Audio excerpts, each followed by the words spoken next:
Hello दोस्तों, study bulletin channel में आप लोगों का स्वागत है। चलिए आज बात करते हैं 10वीं क्लास का सोशल साइंस का क्वेश्चन जो 2025 परीक्षा के लिए बहुत ही इंपॉर्टेंट क्वेश्चन है। चलिए वीडियो का स्टार्ट करते हैं। आपको 15 प्रश्न है जो आप इसमें से 5 प्रश्न तो जरूर से जरूर 2025 की परीक्षा में पूछी जाएगी, दूसरा सेटिंग में या फर्स्ट सेटिंग में। पहला नंबर प्रश्न क्या है कि पहला नंबर प्रश्न है कि भारत में कहाँ औरतें के लिए आरक्षण की व्यवस्था है। भारत में कहाँ औरतें के लिए आरक्षण की व्यवस्था है, तो इसका सही ऑप्शन है जो पंचायती राज संस्था में। भारत में औरतें की आरक्षण कहाँ पे व्यवस्था है, तो पंचायती राज संस्था में। इसका सही ऑप्शन है डी। और दूसरा नंबर प्रश्न बहुत ही इम्पोर्टेंट है कि भारत की वित्तीय राजधानी कहा जाता है। भारत की वित्तीय राजधानी किसको कहा जाता है, तो भारत की वित्तीय राजधानी मुंबई को कहा जाता है। किसको कहा जाता है, मुंबई को। और तीसरा नंबर प्रश्न है कि जाति पर आधारित विभाजित निम्नलिखित में किस देश के एक देश में है। इसका सही ऑप्शन है कि जाति पर आधारित विभाजन निम्नलिखित में किस देश में एक देश है। इसका सही ऑप्शन है जो भारत जो देश है इसमें जाति पर आधारित कैटेगरी के रूप में विभाजित किया गया है, ये भारत देश है। और चौथा नंबर प्रश्न है कि लोकतंत्र के मार्ग में सबसे बड़ी बाधा है। लोकतंत्र के मार्ग में सबसे बड़ी बाधा क्या है, तो इसका सही ऑप्शन है इसकी सबसे बड़ी बाधा क्या है कि जातिवाद और क्षेत्रवाद। क्या है, जातिवाद और क्षेत्रवाद। और पांचवा प्रश्न बहुत ही इम्पोर्टेंट है कि निम्नलिखित में किस देश की महिलाएं आज भी मताधिकार के वंचित हैं। किस देश की महिलाएं आज भी मताधिकार के वंचित है, तो इसका सही ऑप्शन है जो सऊदी अरब के जो महिलाएं हैं आज भी मताधिकार से वंचित है, यानी वोट नहीं डालते हैं। और छठा नंबर प्रश्न है कि जल संकट किस देश की लोकतांत्रिक चुनौती के रूप में उभर है। लोकतंत्र के उभर है, यानी जल संकट किस देश की लोकतांत्रिक चुनौती के रूप में उभर है, तो इसका सही ऑप्शन है बोल्विया। क्या है, बोल्विया।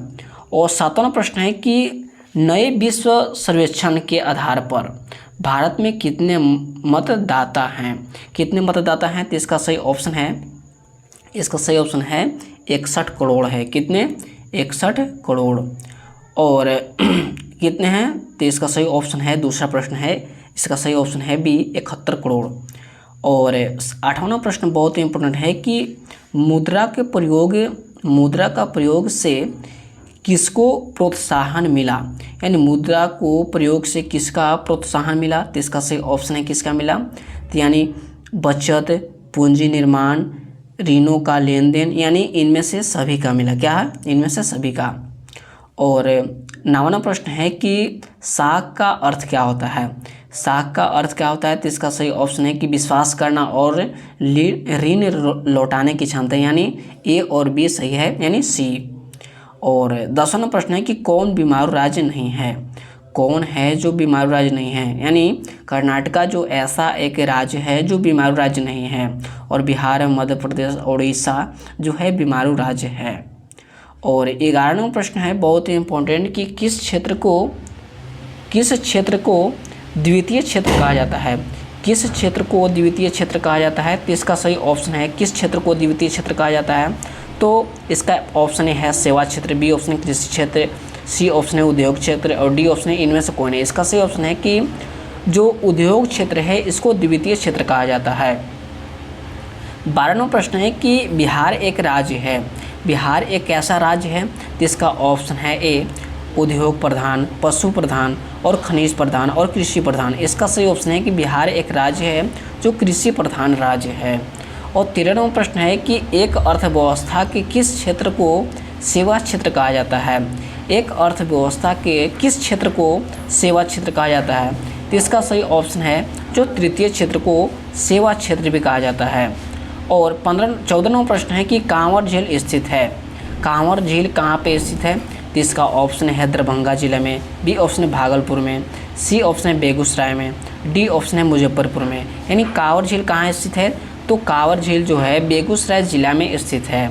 25वां प्रश्न है कि लीची की खेती के लिए बिहार में कौन 2 जिले प्रसिद्ध है। कौन दो जिले प्रसिद्ध है? तो इसका ऑप्शन है पूर्णिया और कटिहार, बी ऑप्शन है गया और नालंदा, सी ऑप्शन नालंदा और अरवल, डी ऑप्शन है बांका और मुजफ्फरपुर। इसका सही ऑप्शन है जो बांका और मुजफ्फरपुर जो जिला है बिहार का, इसमें लीची की खेती सबसे अधिक की जाती है।